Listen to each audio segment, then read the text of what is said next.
به نام الله بخشاینده مهربان. السلام علیکم و رحمت الله و برکاته. تماشاگران عزیز، مخلصان شبکه قرآن دستور عمل انسان، خوش آمدید میگم همانهایی که این لحظه ها شب زنده داری میکنید و یک جای با ما هستید. واقعا روزهای با شمار مانده است. از یک جهت همگان غمگین هستند و از جهتی دیگر خرسند هستند. غمگین از آن که بهترین شبها و بهترین روزهای رمضان میگذرد، اما شادمان از آن میشوند که در پیش عید رمضان است، عید سعید فطر است. و ما چون انعنه امروز نیز در مهمانی برنامه امام داملا سارا بادریان هستند و درباره شب‌های بهترین ماه شریف رمضان صحبت میکنیم و بعضی حکمت‌های فطر را پرسان میشویم. و این لحظه من شما را داملا خوش آمدید میگم به استودیو. خوشبخت باشید، سلام باشید. و حکمت از همین عید سعید فطر و یا صدقه فطر، خودی درباره صدقه بیاید روشنی اندازیم. چی باشد؟ برای چی الله تعالی صدقه فطر را فرض گردانیده است؟ بسم الله الرحمن الرحیم. الحمد لله و الصلاة و السلام علی رسول الله و علی آله و اصحابه و من والاه. اما بعد، الله سبحانه و تعالی واقعا وقتی که بندگانش را امر می کند در آن حکمت های بسیار هست و در بین علم های شریعت علمی هست با نام علم مقاصد الشریعه، علم مقصد های شریعت. یعنی این شریعت مانند بعضی شخصیت هایی که غلام های خود را عذاب می دادند در زمان غلامداری، ما بنده الله تعالی هستیم. مردم هایی که بنده داشتن برای قدوم مهمان هایشان یکی از بنده هایشان را می برآورد و با هر نوع عذاب می کشتن. بالاخره می مرد هر خیل نیزه می زدند، کارد می زدند، هر خیل عذاب می دادند برای خوشنودی مهمان ها. و الله سبحانه و تعالی وقتی که بندگانش را امر می کند فقط امتحان نیست، مقصود اساسی امتحان نیست فقط آیا اینها مرا اطاعت میکنن یا نه، بلکه الله سبحانه و تعالی در پس هر یک عبادت مقصدهای عظیم دارد. خیلی که قاعده کلی شریعت این است که الشرع لا یأمر الا بما مصلحته خالصة او راجحة. شریعت امر نمی کند مگر با آن کار امر میکند که در آن مصلحه خالص هست. مصلحه یعنی چی؟ مصلحه یعنی فایده خالص هست یا اینکه فایده وزنین هست، 90% فایده دارد، برای همین الله تعالی امر میکند. ولا ینهى الا عما مفسدته خالصة او راجحة.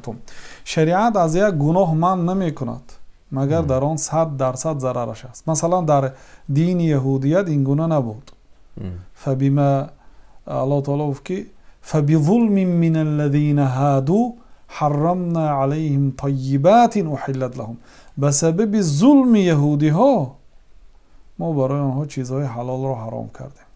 حلال فایده ناک است لیکن الله تعالی حرام کرد همچون جزا. اما به دین مقدس اسلام خیلی چیز نیست. یگان چیز نیست که فایده ناک باشد و حرام باشد، یا یگان چیز فایده ناک باشد و حرام باشد، یا اینکه یگان چیز ضررناک باشد و اجازه امر کرده باشد شریعت. همین کار ضررناک اجرا کنید. به فطری روزه. بله، فطری روزه چی فایده ها دارد که فرض شده است؟ عبدالله ابن عباس رضی الله عنهما گفتند که فرض رسول الله صلی الله علیه و سلم صدقه الفطر طهرة للصائم من اللغو والرفث. الله پیامبر صلی الله علیه و سلم صدقه فطر را فرض گردانیدند برای پاک کردن شخص روزدار از لغو سخنهای بیهوده و کارهای بیهوده. یعنی روزدار برای اینکه 24 ساعت خود را خشرو تقسیمات کند و همه این را با کارهای فایده‌ناک و سخنهای فایده‌ناک گذراند، می شود وقتهای خود را لغو بیهوده گذرانیده است. سخنی رفث گفته است، سخنهای گناه گفته است، خطا گفته است مثلا به جای سخنهای پاک.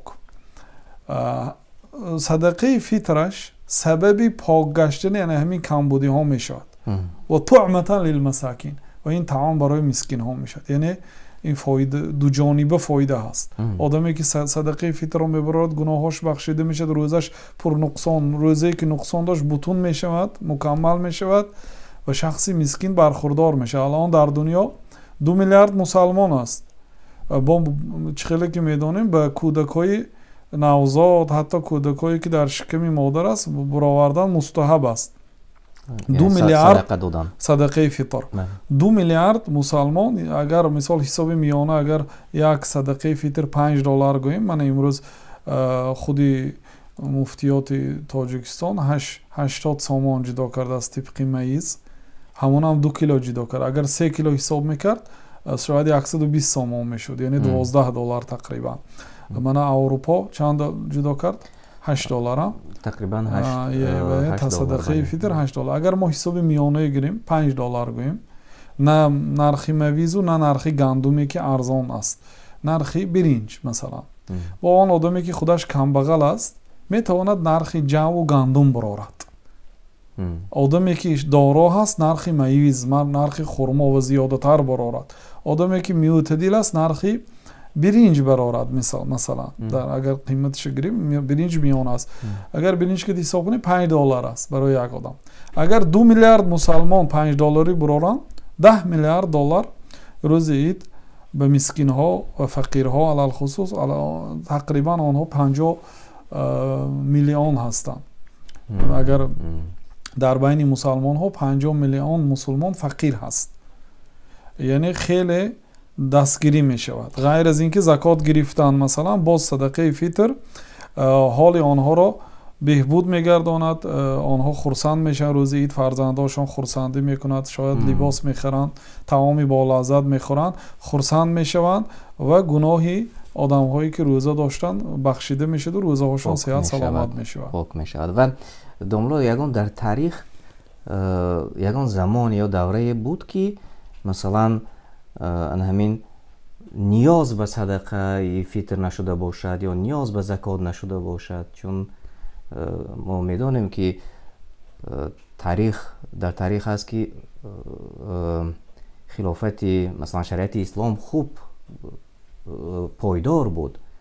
آیا یگان چیز مانده است از اون تاریخ، یگان چیز گفته میتونیم؟ بله، در خلافت حضرت عمر ابن الخطاب رضی الله عنه حضرت معاذ در یمن قاضی باقی ماندند، برای آنکه جناب رسول الله صلی الله علیه و سلم پیش از وفاتشان حضرت معاذ را به یمن فرستاندند، چخیلی که در صحیح بخاری و مسلم است. گفتند که اینک تأتی قوما اهل کتاب، حدیثی مشهور، تو به سوی یک قوم میری که آنها اهل کتاب هستند، به آنها توحید را تعلیم ده، بعد از آن نماز را، بعد از آن زکات را، خلاصه ظلم نکن، مال وزن قیمت ترین آنها را نگیر، فرستانیدن. و حضرت معاذ وقتی که به سفر برآمد جناب رسول الله صلی الله علیه و سلم به گوسیل برآمده. بعضی روایت ها میگوید که حضرت معاذ در بالای شتر بود، پیامبر صلی الله علیه و سلم پیاده بودند. بعد وصیت کردند که اتق الله حیثما کنت، در کجا باشی تقوا کن، پرهیزگاری کن، امر الله تعالی را اجرا کن، از من کرده های الله تعالی دور است. و اتبع سیئات الحسنه، اگر کاری گناه کنی از قفاش کاری خیر کن، یتبع و اتبع سیئات الحسنه یمحوها، اگر بعدی کاری بد کاری نکنی محو میکند، یعنی کاری خیر کاری بد را دور میکنه. یک نمودی خلاص خوردن از گناه است. و با مردم با معامله خوب معامله کن، گفته وصیت کردن. بعد حضرت معاذ گریه میکرد برای آنکه همین قدر سال او در پهلوی رسول الله صلی الله علیه و سلم زندگی کرد، هر روز پیامبر صلی الله علیه و سلم را میدید و دور بودن از پیامبر صلی الله علیه و سلم این یک مصیبتی وزنی بود، لیکن اختیار نداشت. دیگر امری پیامبر صلی الله علیه و سلم است. الله تعالی گفت که اگر پیامبر مؤمن ها را امر کنه آنها اختیار ندارند دیگر. дигар ғамгин буд. Баъд пайғамбар саллаллоҳу алайҳи ва саллам мегӯна насиҳат карда. Баъд гуфт ки ё расулаллоҳ, ман оё шуморо боз вомехӯрам? گفتن که شاید که تو دیگر مرا وانخوری. یعنی که شاید که تو مرا قبرم را زیارت کنی. گفتن خلاصه بعد اینکه حضرت معاذ رفتند و کمتر راهبری کردن، پیامبر صلی الله علیه و سلم از دنیا گذشتن، حضرت ابوبکر از وظیفه‌اش آزاد نکردن. وظیفه‌ای که پیامبر صلی الله علیه و سلم دادگی هست آزاد نکردن. بعد حضرت عمر هم آزاد نکردن. غالبا پادشاهی نو بیاد ایواز دیگرگونی میشد. آنها احترام پیامبر صلی الله علیه و سلم، پیامبر صلی الله علیه و سلم تو را مناسب دانستن، گفته کاردار نشدن. وقتی که حضرت عمر خلیفه شدن، معاذ به پیامبر صلی الله علیه به حضرت عمر پول فرستانید. 3 مال را، مثلا اگر گوییم 300,000 دلار زکات جمع کرده باشد، 100,000 دلارش رو به مدینه فرستانید. بعد حضرت عمر حیران شدن که برای چی تو برای من پول میفرستانی؟ من تو رو همچون برای چیندنی چی نفرستانیدم. جزیه. جزیه چیزی است که کافرها به مسلمان ها میدهند هر سال. و پول گران میبید به دولت و بیت المال میمونید. من تو برای این نفرستان، تو به یک کشوری رفتی که اونجا مسلمان نشین هست، مقصد مسلمان ها هستن، زکات بای ها رو گرفته باید به کمبغل ها میدادی، برای چی به مدینه به پایتخت میفرستانی؟ گفت که همین قدر مقصد تا تونستم زکات رو به مردم دادم، این اضافگیش دیگه سزاوار نیست. گفتم یعنی که سزاوار به زکات نیست، یعنی کمبغل نیست، فقیر نیست، مسکین نیست. بود همون وقت، یعنی که کم شده بود. بعد سال دوم 50% مال رو گرداندن، سال سوم 100%. یعنی که کمبغل نیافتن. تمام مال زکاتی که جمع کردن به حضرت عمر فرستادن. هر مراتب عمر میگفت که برای چی فرستادن؟ میگفت که دیگه کمبغل نیافتن. یک بار دیگر تکرار کنید، در کدام دولت بود؟ در زمان حضرت عمر ابن الخطاب در یمن. در یمن. یعنی به قولی که میری شهری یمن بود. امروز اصطلاح خطی اگر ما گوییم، در یمن کمبغل نیافت. در سال سیومی یعنی همون به قول حکمرانیش سیوم خلیفه پیامبر صلی الله علیه و سلم ابوبکر عمر. بله، دیگر در یمن نه مسکین نه فقیر یافت شد، از اون سببی که بله چون همین زکات مال مردم است و چون که شما پیشتر گفتید تقسیم میکند به فقیر و مسکین. اگر مسلمان ها همه زکاتش را برآورد، کمبغل نمیماند. میگن علمای اقتصاد، دانشمندان اقتصاد میگن که اگر همه مسلمان ها زکاتش را در وقتش برآورد، کمبغل در روی دنیا نمیماند. اینچنین در زمان عمر ابن عبدالعزیز همگی 30 ماه خلافت راندند. 30 ماه یعنی که 2 سال و 6 ماه. در مدت 1 سال گفتن که من سطح کمبغلی را کم میکنم. گفتم واقعا موفق شدن. سال دوم گفتن که من هر یک کمبغل فقط ضروریاتش را میافت. سال اول، سال دوم در سال دومی خلافتشان کمبغل ها ضروریات و حاجیاتشان را میافتند. ضروریات یعنی ضرورترین چیز، حاجیات مثلا ماشین به حاجیات میدارد. یعنی کمبغل الکی ماشین دارد، حاجت دارد. برای ماشین انسان حاجت دارد. مثلا در زمان ما گیریم، در اون زمان اسب و شتر بود مثلا حاجیات و ضرور نیست تو، لیکن حاجت دارد انسان. بعد سال سوم نیت کردن که مکملات، یعنی فقیرها باید چیزهای اضافگی، یعنی در خانهش اساسی باید، یعنی دیوانهای خوشروی و مثلا خنک کننده کنزنر خشاید به حاجت خانه به حاجیات درآید، چون که در هوای گرم در زمان ما الان لازم است، یا در زمستان پیچکه یا مثلا گرم کنک ضرور است. خلاصه نیت کردن که سال سوم کمبغل ها مانند بای زندگی کند و موفق هم شدن. برای چی؟ برای آنکه همه زکاتش رو در وقتش میبرآورد. در وقتی خلافت عمر ابن عبدالعزیز. عمر ابن عبدالعزیز. و برای چی امروز به فکر شما، اندیشه خود شما، برای چی امروز حکومت دارانی مثلا دیگر همه دولت های دنیا رو میگیریم، اونها موفق نمیشوند؟ چرا آنها این گونه اقتصادیات رو فکر نمیکنند که کمبغل نیست شود؟ به فکر شما. برای آنکه الله سبحانه و تعالی در قرآن کریم که ولو ان اهل القرى آمنوا واتقوا لفتحنا عليهم بركات من السماء والارض. اگر اهل دیه اهل شهر تقوا کنند ولو ان اهل القرى آمنوا ایمان بیارند اهل یک شهر اگر ایمان بیارند و تقوادار شوند یعنی از حرام ها خودداری کنند کارهای گناه صغیره را هم بردوام نکنند امرهای پروردگار را اجرا کنند ما از آسمان و از زمین برکت میکشیم مردم های پیشینه علما در تفسیر همین آیات میگفتند که از آسمان باران میدهد از زمین حاصل میدهد لیکن آنها نمیدونستند که از زمین نفت برآمدنش ممکن است حالا بعضی آدم ها نفت را سرچشمه نفت را میگن دینوزورها هست یعنی که اگر با بنزین به لباست رسد طهارتت لباست به نجاست میشود برای چی میگن که این همون مرده های دینوزورها مبدل به نفت گشت میگن این گپی غلط است برای اون که این نفت این کنز است الله تعالی یکی از نشانه های قیامت زمین تمامی کنزهای خودش رو پیش از قیامت بالا میبرارد هر یک طلا هر یک میس هر یک الومین هر یک انگشت کانهایی هست که انسان در خاطرش نبود در زمانه قدیم یعنی اگر اهل دیه از الله تعالی ترسند الله تعالی از زمین میدهد فقط حاصل نه این خیلی کنزها میدهد از آسمان برکات معنوی و برکات مادی بارانی فراوان آبی فراوان و غیر از این رحمت خود را نازل میکند این حتی میگویند که در زمان عمر ابن عبدالعزیز گرگ به گوسفندها چشم علا نمیکرد حتی یک موی سفید میبیند که یک روز یک گرگ به گوسفند دهان میکند هجوم میکند بعد میگویند که من فکر میکنم که شخصی صالح از دنیا گذشت اون زمانه ها تلفن و اینترنت نبود که مثلا وفات عمر ابن عبدالعزیز همین زمان در تمام دنیا اعلان شود بله بعد چند روز مسافرها آمده گفتن که عمر ابن عبدالعزیز گذشته است همین گپی موی سفید روزی که گرگ به گوسفند هجوم کرد موافقت کرد و داملا اینجا ما چند روز پیش هم گفته گذاشتیم درباره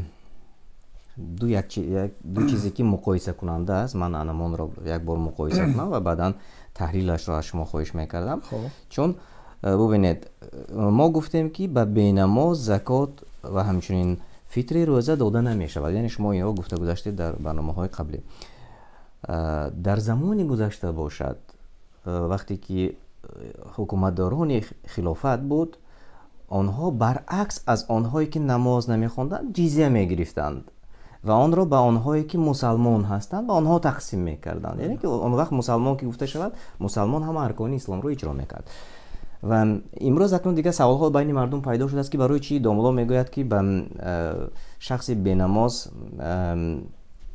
زکات و فطر روزه ندهند چون قبلا میدادند سالهای گذشته میدادند و چند روزی که ما در برنامه گفته گذاشتیم آنها اکنون پی جستجوی آنهایی که تقوادار هستند و نماز میخوانند و باز فقیر و مسکین هستند و در جستجوی آنها هستند اکنون همین فرقیت را یک خوردکک معنی داد میکردید برای چی مثلا پیشتر جزیه را میگرفتند و به نمازخوان ها میدادند و امروز باشد ما میگوییم که انا یک نفر مسلمان را یافتیم و وی میگوید لا اله الا الله اما نه روزه میگیرد و نه نماز میخواند وی فقیر است و وی باید که مبلغ داده شود این سخن بعضی ها وقتی که بار اول میشنن میگن که گپی نو این گپی نو نیست گپی کهنه است فقط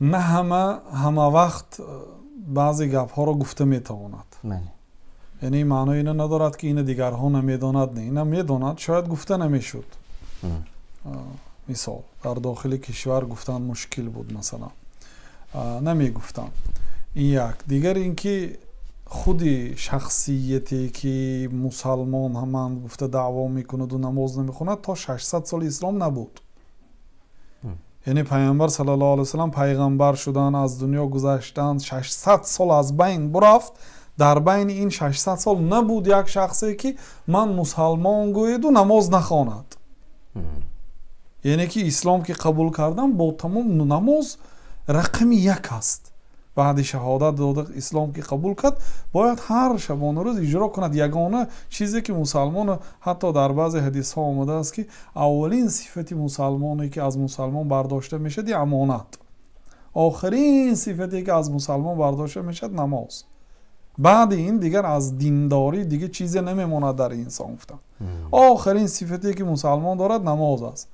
یعنی نمازش هم که برداشته شد دیگه چی فقط زبانی میموند. من مسلمان میگوید چه خیلی که یکی از شعرا و فیلسوف‌ها به یک تمثیل میزنن، میگن یک پهلوان قزوینی به نزد یک چی میرد، به نزد یک خالکوب میرد و میگوید که برای من یک در قفام تخته پشتم یک رسم شیری ناترسی بد حیبت کشکی وقتی که به میدان میبرایم باید ترسد حریفم.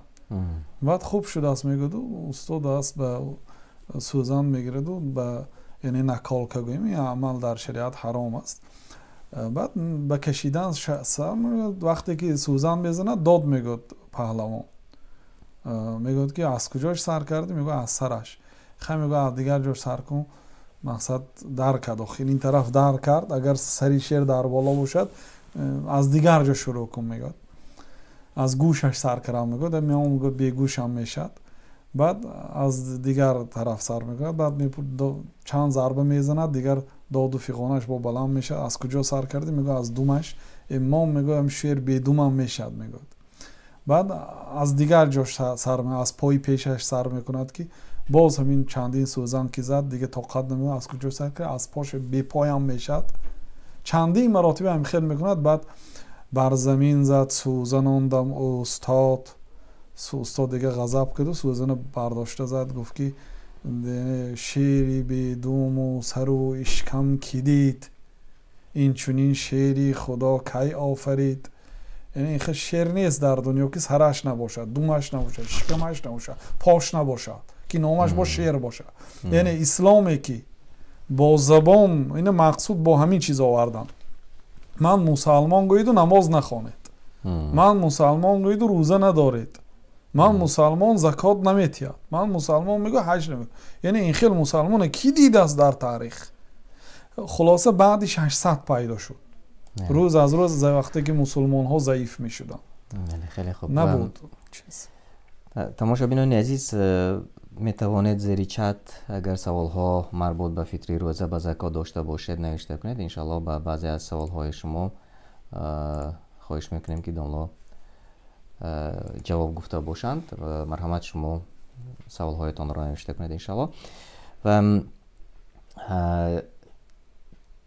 چند نفر دیروز هم سوال داده بودن در موردی هر کسی که نمیدونم 30 چند هزار سامانی مبلغ داریم، پول داریم، آیا از آن زکات سپاریم؟ هرچند که ما چندین بار به این سوال ها جواب گفتیم اما به هر حال باز آمده میرسد. یعنی کی میتواند زکات دهد و به کی میتواند یک بار دیگر کوتاه کرده میگفتید؟ زکات اون شخصی که 85 گرم طلا دارد یا اینکه بر قیمت 85 گرم طلا پولی نقد دارد یا اینکه میتواند با نقره حساب کند. وقتی که ما طلای نقره میگوییم اصلی پولهای نقد است. مثلا اصلی دلار طلا هست، یعنی به قدری هر یک 100 دلاره یا هر یک $1 گرمی معین طلا ذخیره کرده است دولتی که دلار رو برآورده است، یعنی امریکا. و بعضی دولت ها اصلی قرب پول هاشون نقره هست. یعنی وقتی که فرض کردیم همین کاغذ بیکاره شودم باید شما برده به بانک ها سپارید، به جاش به شما با از پولی نو دهند. برای چی؟ برای اینکه این پول قرب دارد. انا همون قربش در بعضی کشورها نقره هست. اگر پولی که در دست دارید پولی روسی یا پولی سامانی اصلش نقره باشد 595 گرم نقره حساب میکنید. 595 گرم نقره تقریبا $500 میشد اگر به دلار گوییم. پولتون اگر نقره باشد از $500 زکات میبرید، اطراف $11-12. اگر پولتون طلا باشد تقریبا از $5000 زکات میبرید، $125. این فقط پولی نقد. اما مالهایی که برای تجارت گذاشته شده است، دکانی مثلا سر و لباس دارند، دکانی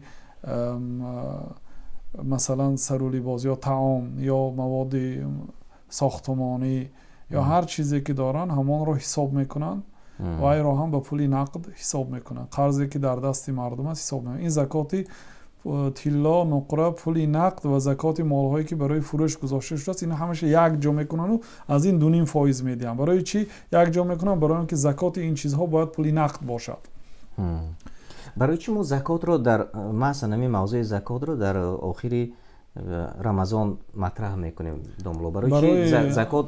چون ما زکات میگویم، از یک طرف دیگر صدقه روزه میگویم، صدقه فطر میگویم، دیگر مردم کمی آمیخته میکنند در ذهنشان. مردم میخواهند در ماه مبارک رمضان، همین سالهای تقریبا 20 سال آخر در جایهای ما رواج یافت، برای اینکه مردم ما چه خیلی که گفتم پیشتر زکات نمیدادن.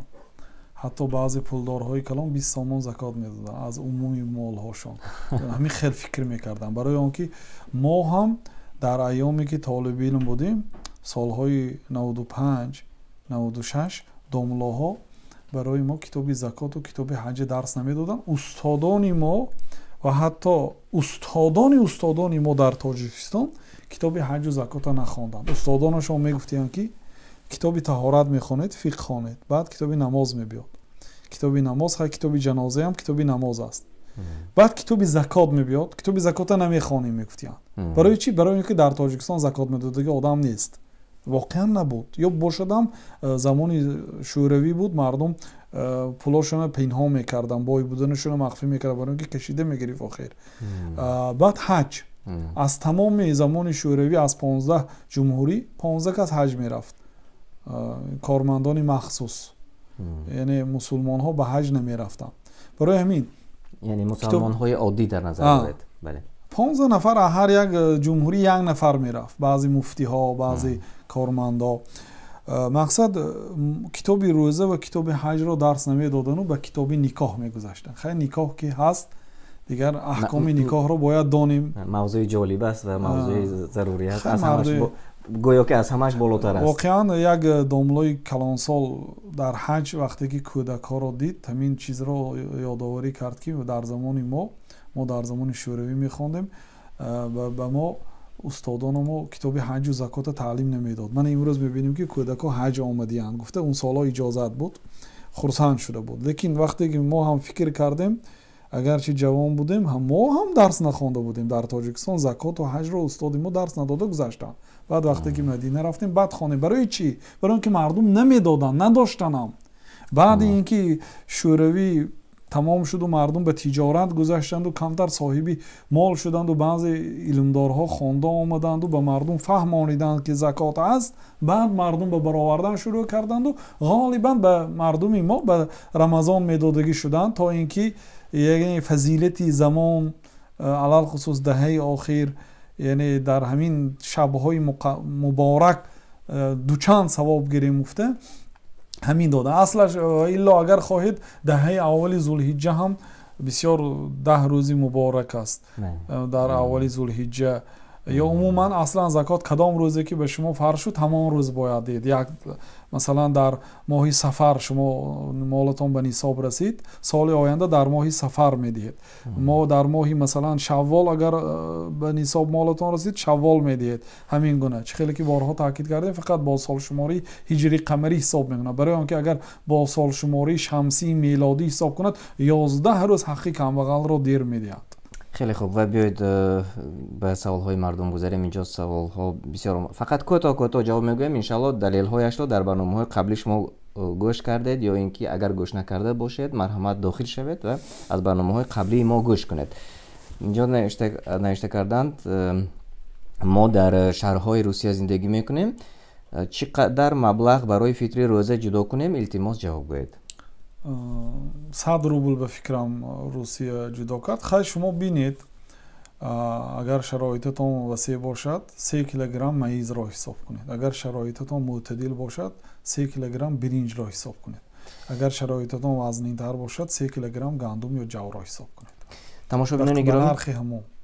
بله، تماشاگران عزیز، من شما خواهش میکردم، من میبینم که بسیار نفران تماشا دارند، اما лайк монед зери навор то ки дигарро тамошо кунанд ва ба дигарон фиристед наворро дар сообществатон фиристед то ки онҳо низ пайваст шаванд иншалло ба баъзе саволҳои дигар, саволҳое ки мисли ки домло гуфтанд шумо пештар нашунида будед акнун мешунавед, гӯё фикр мекунед ки ин гуфтаҳои нав аст, аммо нав нест, балки ҳақиқат аст. Яъне ҳақиқатро ин лаҳзаҳо иншалло аз Қуръону суннат хоҳед шунид ва агар барои шумо лозим бошад ва барои он бародари шумо ва барои дӯстони ки шумо дӯст медоред лозим бошад, наворо дастгирӣ кунед. Наход ки масалан зиёда аз 80 нафар тамошо кунанду аммо лайк ё ана ҳамон дислайкашро ҳамагӣ ними нафароне ки тамошо мекунанд монанд.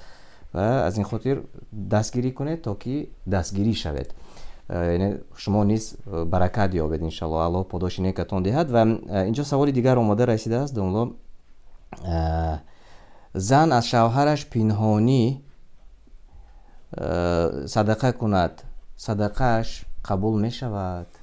бале, садақааш қабул мешавад, алалхусус агар моли худаш бошад ва агар моли шавҳараш бошад ҳам, масалан садақаҳои ночиз, аҷру савобаш ба шавҳараш ҳам бидуни камшавӣ аз аҷру савоби зан меравад. лекин агар садақаи бузургтар бошад, огоҳ кардани шавҳар ва иҷозат пурсидани шавҳар хуб аст, агар аз моли шавҳар бошад. агар аз моли худи зан бошад ҳам хуб аст, барои он ки баъзе устодони мо вақте ки пурсида шуданд ки зан барои кор рафтан иҷозати пурра гирифтагӣ аст. масалан ҳар рӯз соати 8 барои масалан боғча мерад, кор мекунад, бегоҳ соати 4 бармегардад. ман ба кор даромаданӣ ҳастам, иҷозат ҳаст, гуфта иҷозат гирифт. шавҳар иҷозати ом дод. иҷозати ом яъне ки ғайр аз масалан рӯзи ҷумъа ва шанбе ҳар рӯз дигар ин зан дар кор аст, иҷозати ом дод. яъне ки кор кардӣ, иҷозати куллӣ дод. не иҷозати ом ба кор рафтан дод. оё ҳар саҳар бояд иҷозат пурсад? гап дар бораи ҳамин аст, яъне иҷозати ом дод, иҷозати умумӣ ки ту метавонӣ ба кор равӣ. лекин мегӯям ки аз рӯи одоб аст ки ҳар саҳар як маротиба барои ман иҷозат аст ки имрӯз ба кор равам, гуфта иҷозат пурсад. ин ҳам эҳтироми шавҳар аст ва ҳам таълим барои духтарони хонавода ҳаст ки оянда бииҷозати шавҳар ба кӯча набароянд. ҳамин гуна садақаашро ҳам иҷозат пурсад, барои он ки пайғамбар саллаллоҳу алайҳи ва саллам бидуни иҷозати шавҳаротон рӯзаи нофила надоред гуфта. ҳатто рӯзаи душанбе панҷшанбе доштанӣ бошад, рӯзаи қазоии рамазон дошта бошадам, аз шавҳараш иҷозат пурсад. ин ҳаққе ки шариат ба шавҳар додааст. шайхулислом раҳматуллоҳ алайҳ гуфтанд ки баъди ин ки духтар ба шавҳар мебарояд, болотарин ҳақ барои ӯ баъди ҳаққи аллоҳу расулуллоҳ саллаллоҳу алайҳи ва саллам ҳаққи шавҳар аст. хеле хуб ва хеле рӯшноӣ андохтед, чун шояд баъзе занҳо кор намекунанд, аммо шавҳараш гоҳ-гоҳ барои занҳо шояд ҳамон тӯҳфа мекунад, ягон маблағ агар тӯҳфа кунад, онро захира мекунад ва шояд хоста бошад ҳамон захираи худаша садақа кунад. бале, садақа кардан хуб аст. агар ба садақа одам инсон одат кунад, ҳар рӯз агарчи 1 сум аст, 2 сум аст, садақа кунад. ҳар рӯз 2 фаришта фуромада дуо мекунад. ما من يوم إلا وفيه ملكان ينزلان أو كما قال صلى الله عليه وسلم. جناب رسول الله صلى الله عليه وسلم یگان روزی نیست مگر هم در آن روز 2 فرشته میفراد. فیقول احدهما اللهم اعط منفقا خلفا. یکی آنها دعا میکند پروردگار به شخص نفقه کننده خلف ده، عوض ده. و یقول الاخر اللهم اعط ممسکا تلفا. پروردگار به شخص ممسک تلف ده. مالی ممسک یا یگان به دوچار میشد، یگان بیمار میشد که یک دانزی طبیب در آمدنش علاکه مثلا $500 است. اما همون $500 میتونست در مدت 30 روز $10 میداد، الله تعالی 700 مراتب زیاده از این میگردانید. ممسک بعضی علما میگن که مانند کرمی پیله هست. هر چیزی که از خودش برآورد در گرد خودش جمع میکنه بالاخره نفسگیر شده میمونه در داخل پول مالش. بله، یعنی بخیلو ممسک. خب اینجا یک سوال دیگر آماده رسیده است، اما من معنایش رو درست نفهمیدم. به هر حال شاید معنی داد کرده، نمیدونم کوشش میکنیم که بفهمیم تماشاگران عزیز. آدم رو پولش رو دزدیدن از او پول زکات میدهم. یعنی شاید که از پول دزدی زکات دادن ممکن باشد. من نمیدونم، شاید این گونه معنا باشد.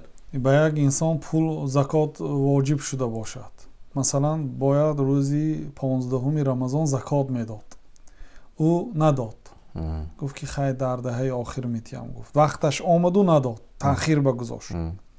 حالا اون که جایز نه به خفا گذاشتن. بر وقت دادن زکات اجازت است، لیکن دیر دادن زکات اجازت نیست، قضا میشد، یعنی گناه کبیره است. بعد دزدید، در این حالت بر ذمه‌اش زکات قرضدار میماند. اگر زکاتش روزی 15 رمضان بود، روزی 13 رمضان پول را دزدیدن، زکات بر او واجب نیست.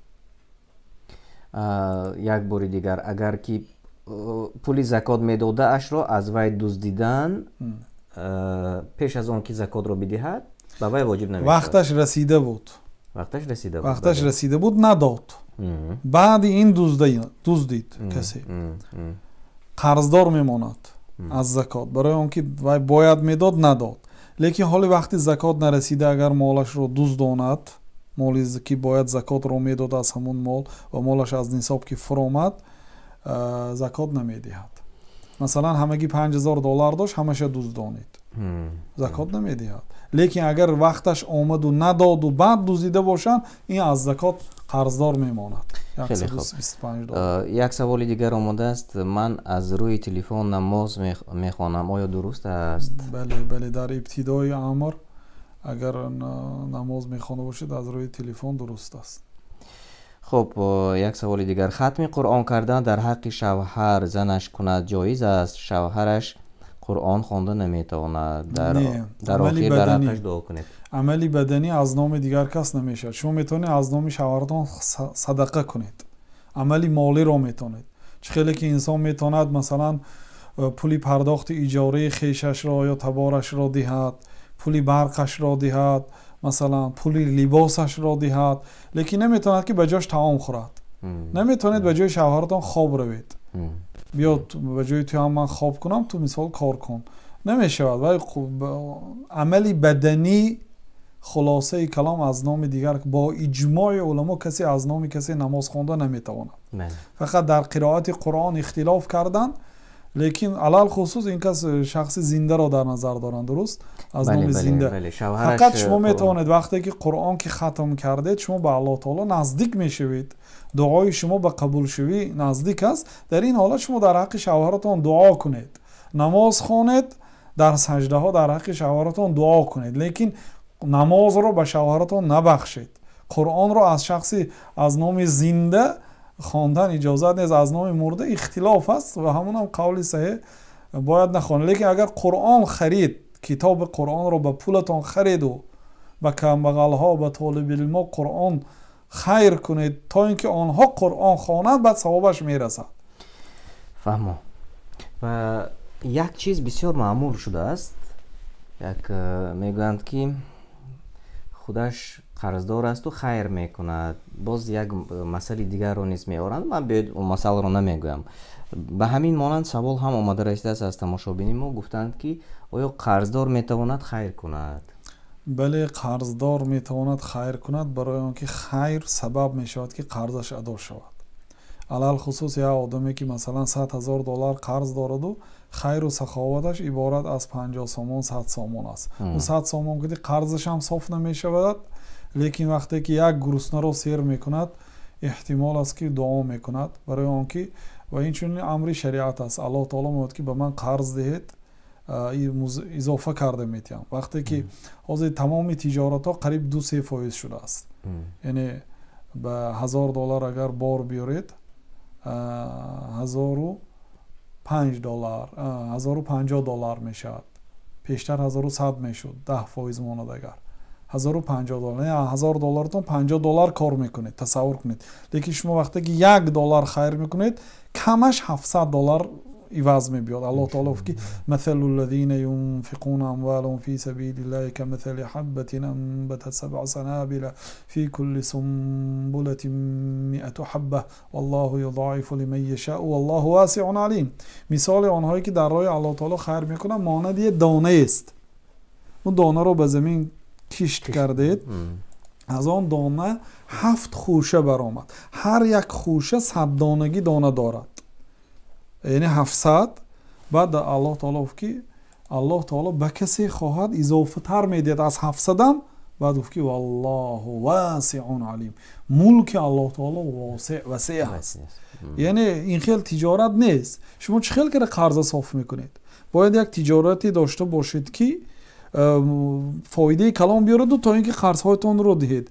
بهترین تجارت خیر کردن است. فقط اگر مثلا در دست شما 10,000 سامان قرض پولی نقد است، میخواهید شما می رو خیر کنید، لیکن از یک آدم 10,000 سامان قرضدار هستید و میگه 10,000 قرضی مرا ده، در این حالت قرض رو میدهید، یعنی فرض رو میدهید. لیکن اون 100 دلار 50 سامانی که به کار نمی آید در نزد اون دلارهای زیاد و میلیون ها، اون خیر کنید تا اینکه الله تعالی دعای مسکین ها را شنود. انما ما تنصرون، هر یاردمی که به شما می شود، رزقی که می شود داده می شود به سبب ضعیف ها، یعنی به ضعیف ها یاری میکنه، به محتاجی یاری میکنه، آنها دعا میکنن، دعای آنها در حق شما اجابت میشه.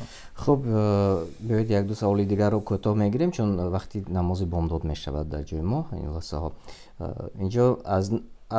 ما از نام دیگر عائله یعنی عائله کم بضاعت فطری روزهشان را دهیم میشود و شخصان احتیاجمند دهیم؟ بازم از نام دیگر ها نوشتن که اگر ما از نام دیگر عائله یعنی عائله کم بضاعت فطری روزهشان را دهیم میشود و شخصان احتیاجمند. از پیش خودتان نمیشود. اگر وکالت کند، مثلا گفت که ما خیر در رسی کار داریم، شما خویشاونداش زنگ میزنه میگه که زکات صدقه فطری ما گیرید و به فلانی برده دهید مثلا گوید میشه، لیکن از پیش خودش فلانی کم بغل است، از اون فلانی را ما هم دادیم، گفت قبول نمیشه، برای آنکه این عبادت حاجت به نیت دارد. انما لکل امرئ ما نوى. در حدیث صحیح بخاری و مسلم آمده است که هر یک عمل وابسته بر نیت است. انما الاعمال بالنیات، یعنی هر یک عمل باید نیت داشته باشد. آدمی که زکات فطر برای او فرض است باید نیت کند، بی اجازه وی برآوردن ممکن است. خیلی خوب. بیایید یک چیزی دیگر رو روشنی اندازیم درباره زکات. یک نفر سوال داده است که 15 کتاب قرآن خریدم، آیا این زکات حسابیده می شود؟ و بعد از یک سوال دیگر بعد از این انشاءالله.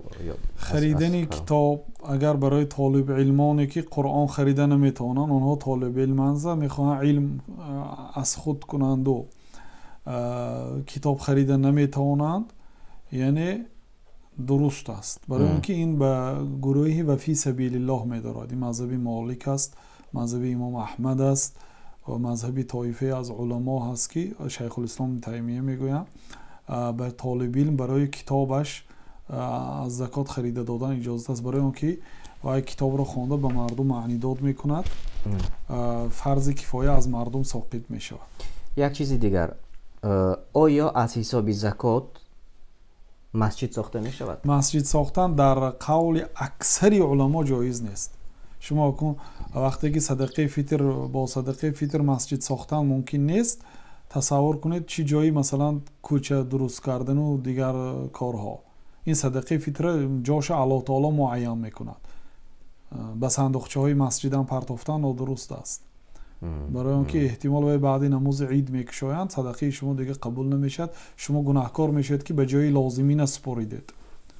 فهمو، یعنی معلوم شد، چون بعضی ها شاید این سوال رو مخصوصا میدهند، میگویند که داملاها میخواهند که از حساب مثلا زکات فایده به خودشان گیرند، شاید الله اعلم فکری هر کس رو ما نمیدونیم. بعضی ها شاید این گونه میخواهند که بین خود مسلمان ها شاید اختلاف کنند یا یگانچی، این گونه سوال ها هم می شود. یعنی که شما گفتید که قولی علما حتی ساختن مسجد از پول صدقه فطر، از پول زکات جایز نیست. این قول اکثر علما هست، مگر یه زمانه شد که مسجد به مسجد حاضر مسجد ها خالی هست، در مسجدها سخن الله و رسول نیست. چی جای حاجت به مسجد نیست. الان در زمانه می شود که مسجد به مردم همه وقت مردم به مسجد حاجت دارند.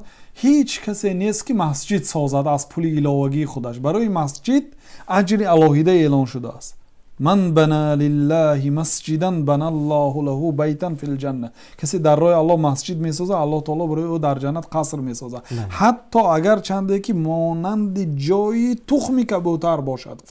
یعنی مسجدی که شما ساختید فقط تخم کبوتر میغنجد خلاص. خب تخم کبوتر غنجد، اونجا آدم از کجا میدارد؟ این معناش چی است؟ معناش این است که یک کوادرات، یک متر کوادراتی چند جای تخم را میگیرد. با یک متر کوادراتی تقریبا 200-300 دلار پول میبرد برای ساختمانش. با تعمیراش ممکن 400-500 دلار میشد. یعنی همین یک متر کوادراتی و چقدر پول میبرفته باشد و همین تخم کبوتر چقدر جا را گیرد، همین قدر مبلغ برای ساختن مسجد دهیدم الله برای شما قصر میسازد. حتی حضرت تمیم داری به مسجدهای پیامبر صلی الله علیه و سلم چراغ خرید آمد. مسجدهای پیامبر صلی الله علیه و سلم چراغ نداشت. تاجر بود، از شام به مدینه کاروان داشت. وقتی که در بازارها قندیل ها را دید، چراغ ها را در مدینه نبود. مدینه در ترقیات پایانتر بود از شام. بعد گفت مسجد رسول الله صلی الله علیه و سلم به خاطرش آمد و گفت که از همین چراغ ها به مسجد پیامبر صلی الله علیه و سلم میخرم، پیامبر صلی الله علیه و سلم خوشنود میشوم. گفت خرید کاروان بعد یک ماه رسیده آمد. وقتی که روزی پنجشنبه بود غلامش آمده کاروان رسیده آمد، گفت شادان خسته بعد نماز عصر رفته از بین کاروان قندیل ها را گرفت، یعنی چراغ های شیشگینه که با روغن در میگرفت، آورد به مسجد پیامبر صلی الله علیه و سلم. بعد نماز عصر بود ماند، همه آن را پیش از شام در گراند که مسجد پیامبر صلی الله علیه و سلم مانند روز شد. پیامبر صلی الله علیه و سلم درشان در همین جا بود. وقتی که در آمدن که ناگاه مسجدشان غیر مسجدشان گفتن که من نور مسجدنا نور الله دنیاه و آخرته. کی مسجدی ما چراغان که الله تعالی دنیا و آخرتش چراغان کند؟ گفتن که تمیم کرد. وقتی از آن گفته بودن، بعد از آن پیامبر صلی الله علیه و سلم برآمدن. وقتی قامت شده است گفتن که نورت الاسلام نور الله علیک فی الدنیا و الاخره. بعد به تمیم روی آوردن، تمیمی داری، تو دین مقدس اسلام را چراغان کردی. گفتن الله تعالی قبرهای تو دنیا آخرت آباد چراغان کند. قسم به نام الله تعالی اگر در خانه دختری بی شوهر می داشتم برآورده به تمیم خانه دار می کردم. تمیم زن داشت، مثلا فرزند داشت، لیکن گفتن که به این دخترم می دادم. گفتن این شرف از دختری پیامبر صلی الله علیه و سلم را گرفتن. بعد یکی از صحابه گفت که یا رسول الله اگر اجازه باشد من دختری بی شوهر دارم. برآورد، پیامبر صلی الله علیه و سلم نکاح کردند، بعد نماز خواندند. این تمیم مسجد نساخت، مسجدی بودگی چراغان کرد، فقط روشنایی کرد. یا زنه که سیاه مسجد میرفت گم شد. گفتن که اون زنه که سیاه کجا شد؟ گفتن که مرد یا رسول الله. گفتن برای چی منو به جنازش آگاه نکردید؟ گویا که صحابه ها شأن آن زنگ را کمتر از آن حساب کردن که پیامبر صلی الله علیه و سلم را آواره کنیم به جنازش. یعنی شرط نیست که به جنازه یک شخص عادی پیامبر صلی الله علیه و سلم با خبر کنیم. گفته خبر نداده، خودشون جنازه کردن، پیامبر صلی الله علیه و سلم غضب کردن. بعد دلونی علی قبرها، قبرش برای من نشان دهید. وقتی که قبرش نشان دادن، اومده در سر قبرش برای او جنازه خواندن. اینو ببینید که پیامبر صلی الله علیه و سلم گاه گاه مسجد میرفت. به خاطر آورد همون زن کجا شد؟ گفتن از احوالش پرسیدن در حال زنده بودنش در نظر پیامبر صلی الله علیه و سلم. وقتی که مرد گفتن به جنازش برای با آگاه نکردگیشون مردم رو غضب کردن و رفته جنازه خونه. بعد مرگش هم قدرش به جا آوردن، برای مسجد فقط گاه گاه تازه میکرد. چی جای آن آدمه که مسجد ساخته است؟ امام ها از الله تعالی ترسند مسجدی که مردم با عرق جبین مالی که برای خودشان، بعضی من شخصیت های میدونم خانه هاشون عادی بود، ماشین هاشون عادی بود و برای مسجد هر چیزی که لازم بود می آوردن. امروز از آن مسجد سخن الله گفته نمی شود. با همین مقصد مسجد به خیر و سخاوت کردن. بنابراین به مسجد الله تعالی الهیده اجر داده است. از پول زکات از پول صدقه فیتر اصلا درست نیست مگر در حالتهای ضرورتی که هیچ کس برای مسجد خیر نمی کند مگر هم زکات. در این حالت با فتوای علمای همان روزه بعد بعضی علما گفتن اجازت است، یعنی در ضرورت، اصل جایز نیست. تشکر زیاد. و تماشابینان گرامی، اینجا وقتی برنامه امروزه ما به پایان میرسد، در مهمانی ما سهراب عبدلیان، داملا سهراب عبدلیان قرار داشتم شما بعضی مسئله های مهم وابسته به دهه رمضان مهم، بعضی مسئله های مهم اوید به فیتری روزه و زکات شنیدید و همچنین بعضی قصه های پندی نیست از داملا شنیدید و خوش آمدید میگم شما رو. انشالله باز روز دیگر برنامه آماده میکنیم و با شما صحبت خواهیم کرد و عین حال خیر خوش میکنم تا واخوری های دیگر خودتان را و اهل پیوندانتان را احتیاط نمایید و السلام علیکم و رحمت الله و برکاته.